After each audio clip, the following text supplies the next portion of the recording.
It's the PAWSitively Petland Show. Good morning. I'm Jay Capron. We have Ron Salzer with Petland of Iowa City. Ron, how you doing today?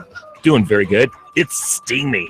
It's steamy. But it's nice and cool at Petland. It is. That's right. Nice cold air conditioning. You can enjoy that and enjoy a fun place to be. We're talking pets today. We have an Australian theme today. Well, you'll hear more about that coming up. In a general sense, though, how are things going at the store? Good? Good. We just got back from some training in Kansas. The staff is just alive. It's always fun to go do that. They said I exceeded their expectations, and that's always cool when you do training. They were... it's always fun to work with the young people, and at my age, it is becoming more and more the young people. And then came back and already applying it. A lot of customer service type stuff, and so we hope you see even better than we already are. All right, good deal. That's Ron Salzer with Petland of Iowa City. So what are we going to talk about on the show today? We're talking about the Australian cattle dog today. It's Australian Day. That's a good accent there. We're going to talk about fleas and ticks. Are you having problems with them? Or I would just love to prevent those things from ever coming into my house. So we'll talk about that. The bearded dragon, which is a reptile. And we're going to talk about how it's got a really wild name, but it's actually a docile reptile and is one of the most popular reptiles out there, lizards. And then finally, we're going to talk about food labels. We're just going to talk about the meat side of things and how to demystify that label, because there's a lot of misinformation about what's good, what's bad. And we'll give you the down low on this is what they mean. And some of those things that people are saying are bad are actually extremely good. And so we'll demystify all that. All right, good deal. And that sounds like a fun show. So what we're going to do is we're going to bring in Big Voice Guy. Big Voice Guy, where are you at? There he is. It's time for the amazing blasé. He's got his bathing suit on today. He's doing it again. And what's the hot dog thing? I don't know. He's eating hot dogs and his mouth is full. How did he get those words out? It's the fair food. That's what he's trying to recreate, is some of the fair food that he found. So we gave away I told you about the different foods that are coming to the Iowa State Fair. He must have got a kick out of that. So you got some mustard on your chin there, Big Voice Guy. Just so you know. As usual, a little on the gross side of things. All right. So today we're going to hear about, this is pretty interesting here. In separate rattlesnake attacks, a dog saves a child and a child saves a dog. Two separate rattlesnake attacks happening on opposite ends of the country. And they went both ways here on this. It's pretty interesting. In Florida, Florida again, geez, Florida's been in the news a lot lately. A 2-year-old German Shepherd named House was playing with 7-year-old Molly DeLuca in the backyard. A rattlesnake came near them. The dog jumped into action, and he was standing between them, and he wouldn't budge. The mom said that the girl could have died if she was attacked, and so the dog came between the two. And so that happened. And then the next day on the other coast, Santa Barbara, California, 5-year-old Lennon Knox was playing in the backyard when the boy spotted a snake approaching. The snake went to go bite Lennon's dog, Sunshine, and Lennon pushed Sunshine out of the way and got bit by the snake. So the little boy tried to help the dog and got bit by the snake. So both helping each other, and both are going to be okay, thankfully. They are recovering at the hospital, but that's your amazing pet story of the week. Dog saves boy, boy saves dog. It happened both ways for the pods. Like it. Yeah, so that's the amazing pet story of the week. We'll be right back with more after this on 800 KXIC.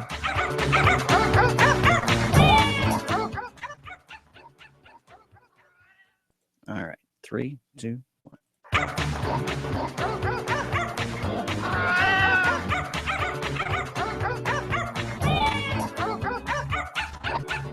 Welcome back. It's the PAWSitively Petland Show, 800 KXIC, Iowa City.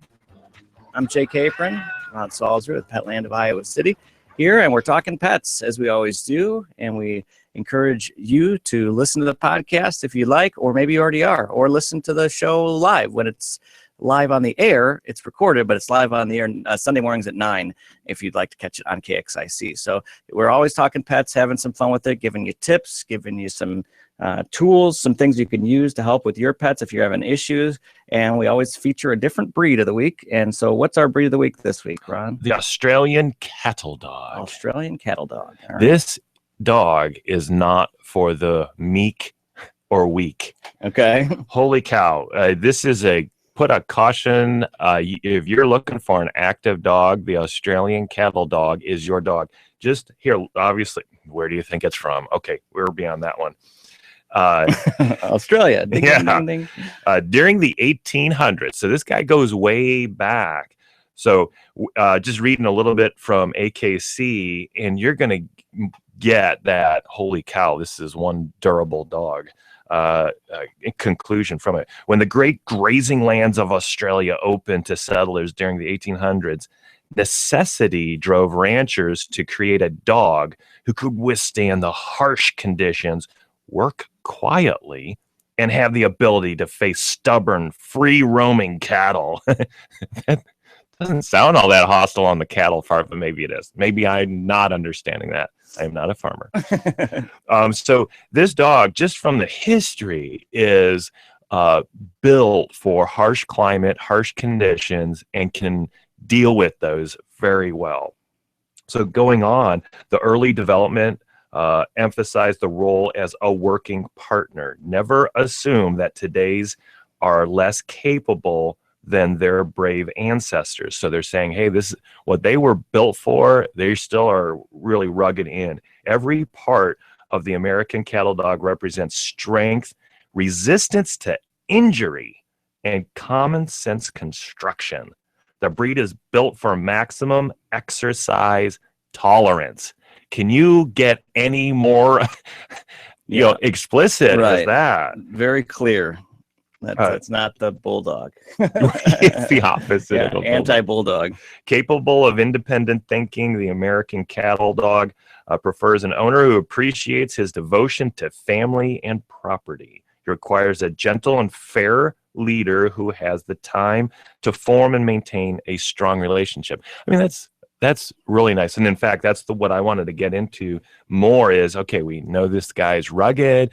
Man, resistant to injury. I don't even know how that happens, but that's a rugged dog. The Australian cattle dogs have great integrity and are unshakable devotion to their people. These two factors, paired with the highly developed intelligence, make them a poor choice for owners with little time or low expectations. I love they're just really strong on all of it. So if you're, is the Australian cattle dog right for you is always the question that, the breed of the week that we're looking to answer or help you answer. So if you're looking for that durable dog, this is right up your alley. Are you looking for I'm really active. I love that agility stuff. This dog is right for you. It is a shedding dog, so realize that. What does that mean, though? On one side, yes, you're going to see some shed around the house. It is they are fairly light in color in general. There's merles and all sorts of things going on in these. It's a multicolored dog. But the shedding so is going to have that lighter textures and all that kind of stuff. Now, the other side, though, is that tends to be a lower maintenance dog because you're not having to groom, do all that combing and all that kind of stuff. A bath, quick, wash them up, towel dry, let them go, kind of thing. You don't have to do the blow drying and the primping and the combing and the brushing and cream rinses and all that kind of stuff. So that's one aspect, which I think plays into the demeanor of this dog, too. It's simple. Wash it, let it go, kind of a thing. So is that the kind of person or a kind of dog that you're looking for? But obviously, you got to put in the energy level into this dog. You got to be devoted to that energy level and get that energy out every single day. This dog will go stir crazy on there, but it will be loyal to you as well. It's great for a family dog as well. It's also, we heard a little bit about the training aspects of it. It's a easily trained dog. It's going to be devoted to you in that training, kind of a thing. So those are the things you want to think of when you're thinking, what kind of breed do I get? Is the cattle dog, the Australian cattle dog, the right breed for you? We have a blue in our store right now as of recording. And so hopefully you'll get a chance to see that little guy and just, experience it. What is it? Realize that that's a puppy. It's going to get bigger. It's going to have more strength and, all that kind of stuff as well. So also known as a blue heeler, right? Yeah, there's some little AKC has specific names that that the clubs within AKC have defined as the name. And so in this case, the blue heeler would be known as the Australian cattle dog. For another one that might be a little closer to home is the dachshund. And people actually, they come into the store and go, do you have miniature dachshunds? And because we only will call it a dachshund, we won't call it a miniature dachshund. Why? Because AKC doesn't have a club for miniature dachshunds. So all dachshunds get lumped into one category, the dachshund. So, but in our store, here to make it more confusing, we only have miniature dachshunds. That's the only ones that we ever get. I have actually not found a breeder that I've enjoyed and liked and said, let's go for a standard dachshund. And so that's why I've even ever seen a regular. Yeah, you rarely see them anymore. Dachshund. They're bigger, right? Yeah, they're going to be, so a miniature dachshund on average is around 13. So they can be smaller, they can be bigger. They actually, I believe, people that put standards to them other than AKC say they can go all the way up to 25. Well, that's a little big. Where a standard dachshund will definitely be more in that 18 on up, 30-pound type range. So yeah, they're bigger. You're going to notice they're bigger, but they're not obnoxiously bigger or anything like that. But that's the difference here. So AKC says dachshund. We do not have miniature dachshunds. Well, just the club hasn't been formed to recognize the miniature dachshund yet, because there are some other clubs, miniature poodle. They got a club out there for that. Okay, good deal. Well, that's a bit on the Australian blue heeler, also known as the shepherd dog or Australian. That's a bad Australian shepherd. You do it better, do it. Good day, mate. There we go. You got to say "hey, mate." Yeah, that's all I can say is "good day, mate." All right, so moving on. Yeah, moving on. What's flea and tick? So we're in flea and tick season. We've been in it. If you haven't figured it out for over a month, barely a month and a half. As far as we're in the intense season now, and prevention is so critical, and it's becoming cheaper and cheaper to do the preventive aspects of things. If you to put a horror story on it, I didn't even have a pet. This is when Wendy and I just got married, but we had a bird get into one of the vents in our house, and we're sitting in the kitchen. You can hear the little chicks squawking up in the vent and stuff. And we're like, oh, that's so cute. And I better get it out. No, don't hurt the little chicks. Oh, we had no idea what we were in for. Those birds brought fleas into our house because the fleas then propagated down the vents into our kitchen. They then got into our family room. You couldn't walk through the family without getting bitten on your ankle. You would never lay down in the family room during that time.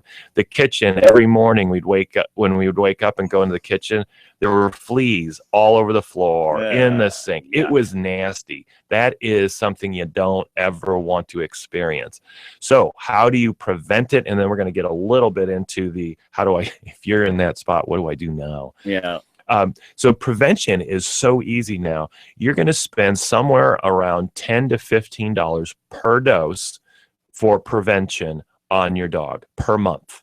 So topical applications are very common. Our store, we have, 1, 2, 3, 4, 5, I believe. Oh gosh, even more than that. Different types of topical applications. These are the ones where there's a little liquid in the little capsule. You break it and you put it onto the skin of your dog. So you pull back the fur, put it right onto the skin. And I always say, right behind the neck or shoulder blade area. And I always say, put it in a couple of spots.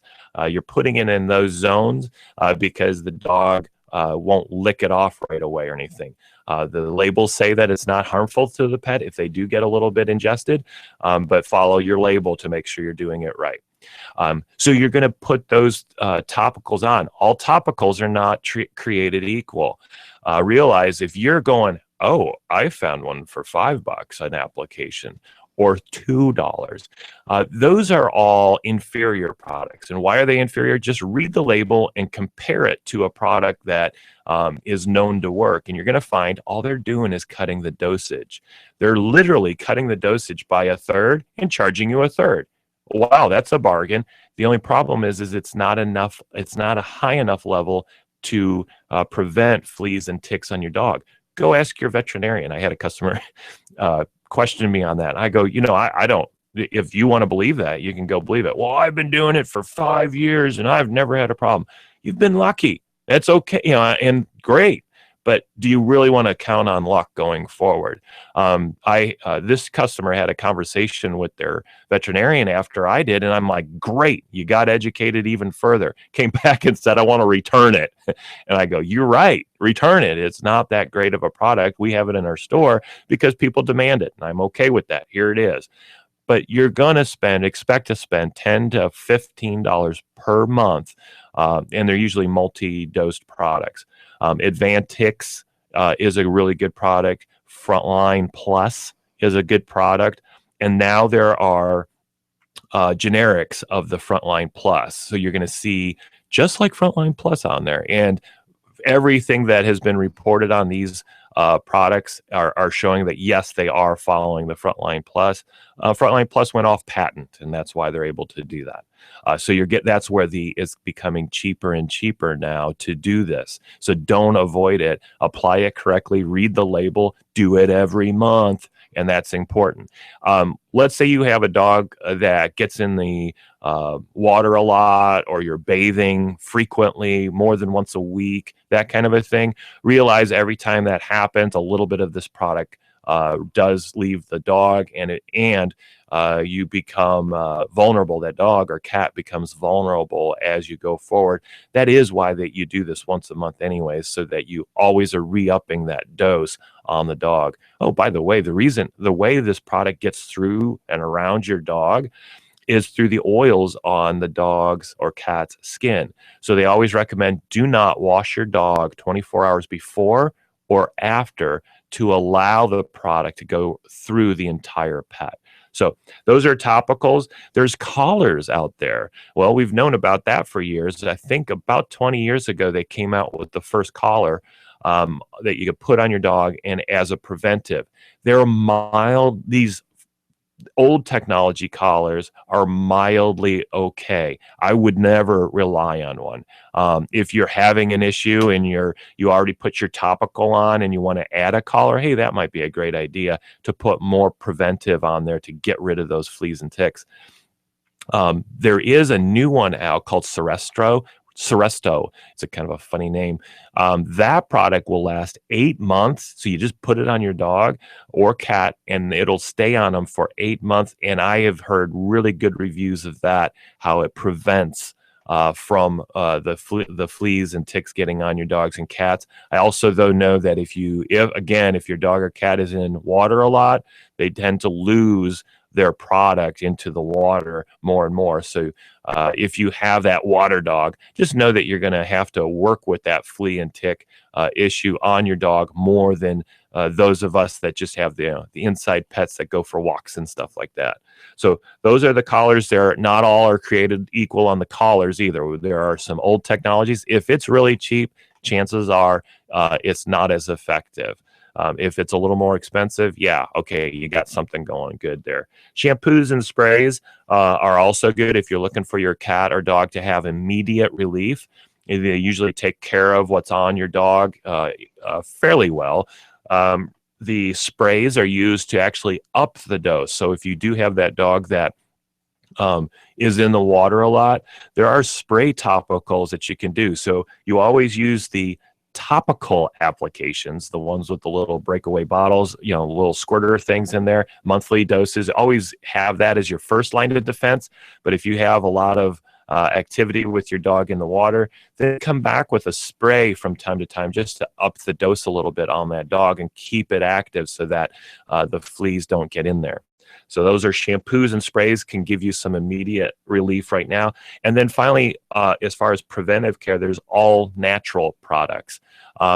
They work, kind of. I don't get too much feedback on those using it. They are not as good as what is out there, the Frontlines and the Advantix products out there. But there are some natural ones out there because people don't want to put that chemical on their dog. And I get it both ways. And so there are we have in the store some natural ways of handling this so that you don't have to go down the chemistry route. So those are preventive cares. I want to talk about finally the last part on fleas and ticks, and this is focusing on the fleas. Restorative care, getting, if you are one of those, I didn't do the preventive care, or, the dosage must have gone down so far that fleas got onto my dog or cat. Now I reapplied it, but I still have flea issues. You want to get into a product called CapGuard that we have in the store. It's sold in a 6-pack and it's pills. And what's great about CapGuard is you put that, you give it to your dog, it's ingested. Every walking flea that's on your dog or cat will fall off dead in 30 minutes or so. Wow. I'm like, that thing's a miracle. And so now that allows you to get ahead of the curve as far as, okay, you've given them relief, get the topical on so that you don't have this infestation thing occurring on your dog as well as in your house. So CapGuard is a really great product to help you get back on track on all that. If you have any questions, and say, hey, I got some concerns about this or that, and maybe it's a medical related, go ask your veterinarian. They're a great resource to ask about flea and tick prevention, as well as getting ahead of the curve and stuff like that. But know that CapGuard is a wonderful product to help get in front of it. And then finally, if you have had a cat or dog that has had a flea infestation, like, oh my gosh, there's so many of them on my dog, you counted more than like 5. If you counted 5, there's hundreds on your dog or cat. If you've experienced that situation, but you got it under control, you did the CapGuard for 3 days, and then I had the topical and everything's working fine now. Make sure you do that topical all the way through winter, and I would say for the next couple of winters. Those fleas put eggs underneath the skin of your dog or cat. Ew. And they will come out whenever the weather is fine. And so guess when the weather is fine in your house? In the middle of February, when it's really cold. They can, if they're outside, they come back in and the fleas go, oh, it's 70 degrees. It must be time to hatch. So they will start coming back out again, and you will have an infestation in January and February, and you'll wonder, where did these fleas come from? Underneath the skin is where they propagate, or where they are stored on your cat and dog. And so now they're coming back out. So make sure you just continue with the topicals all the way through the year for the next couple of years, because they are still coming out, and your topicals are taking control of them. But as soon as you relieve that stress from your dog or cat, those fleas will then start propagating again. All right. Flea and tick. Good deal. We wanted to talk about the bearded dragon. We'll do a 3-minute review. So it's Australian Day for whatever fun reason on the show today. But bearded dragons are from Australia.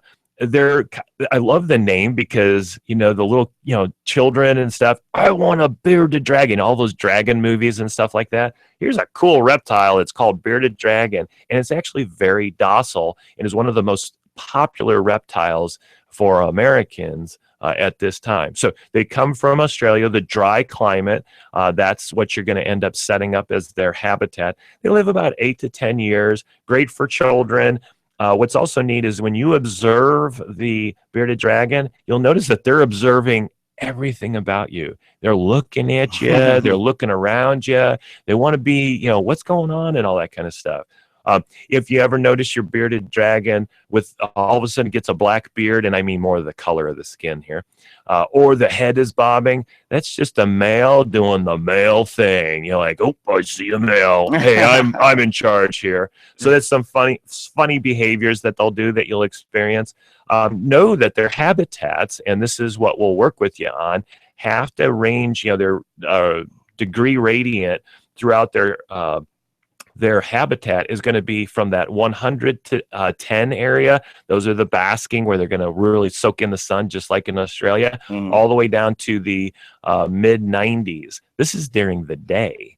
So you're going to have 12 to 14 hours of this temperature for your bearded dragon. And then at night, you have to do it where the lights turn off. There's things called UVB lights, and you're going to learn about those. But at night, it goes lower down into 85 to 90 degrees, and that's their nighttime temperature. And you have to simulate that in their habitat.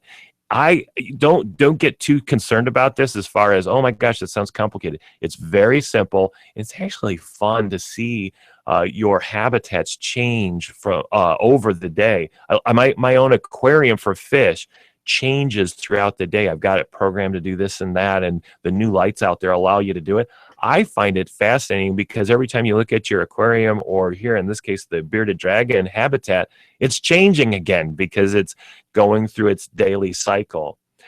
Their habitats tend to be low, wide type aquariums. They're fairly easy to maintain, on your daily maintenance and all that.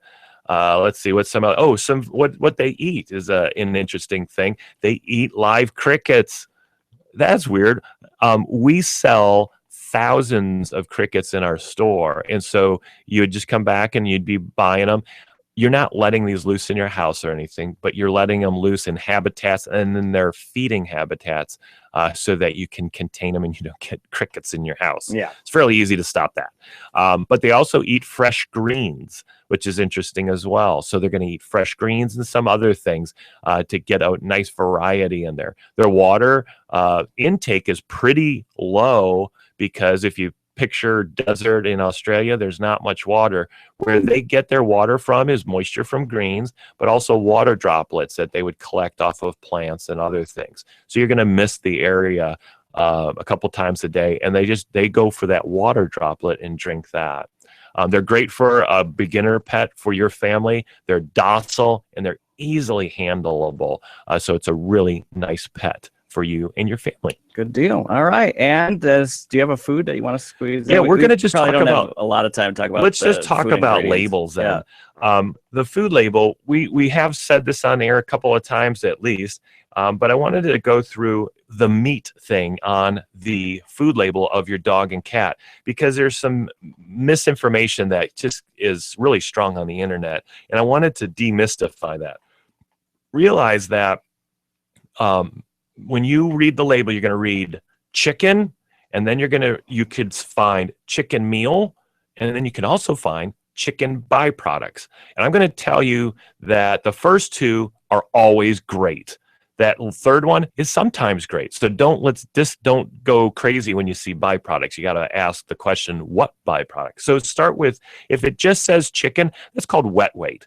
That is prior to cooking. So if that's the first ingredient on the label, that's fine. But realize after they cook it, it probably goes back in the label a little bit. It's not the first ingredient anymore, because I think 80% of the weight gets cooked off in moisture. And so now you only have the cooked weight. A lot like when you go buy a quarter pounder is prior to cooking. It's less than that after you cook it. And realize dog food is cooked even further to the point of dryness. And so it's even less weight. So chicken by itself is a good name, but just realize it's going to go down in the label a ways after it's cooked. If it says chicken meal, hey, when I said cooked weight, that's the cooked weight right there. Meal is saying that it's cooked. So if it says chicken meal, and it's at the top of the label, that's great, because after they cooked it, it still was the top ingredient in there. Nice, good protein source. And then finally, chicken byproduct. Boy, that's just nasty on the web on these days. But realize, yeah, beaks, hooves, feathers, or hair, if we're talking other protein sources, yeah, those tend to not be the best sources of nutrition for your dog or cat. Hair, they actually can claim it as protein, but we can't digest it, nor can your dog or cat. But they'll put it in there anyways, so that they can say the protein is higher. So some byproducts are bad, like that, or useless. Then other byproducts are really good, like if it was hearts, lungs, tracheas, all sorts of fun stuff like that. Those are good because they'll actually increase different ingredients within the dog food. So if you still see, and most of the dog foods have now taken byproducts out of their foods because it was getting so confusing for the customer. But if you still see byproducts in there, you question it, and you can look on the web and they'll start telling you what those byproducts in that specific food are. If you're buying cheap food, yep, they're using the cheap stuff. if you're, from the marts and the groceries and all that, those are all based on price. So they're buying the cheap stuff, the hair, the beaks, the bones. If you're buying a higher end product, spending some more on it, you're getting the better stuff. If it says byproducts, is kind of a general way you can look at it. Yeah, dogfoodadvisor.com, right? Is a nice place. It's a very general, kind of generic way of looking at dog food from one brand to another. It gets into some detail, so it's a nice place to look for information. All right. And this is a great place to come for information on pets. Good show today. That was Ron Salzer at Petland of Iowa City. I'm Jay Capron. Thanks, Ron. Appreciate it. Thank you very much. Check out the PAWSitively Petland shows Sunday mornings at 9, and check out Petland of Iowa City on Lower Muscatine. Open up at noon today. If you're listening on Sunday, every other day it's open at 10.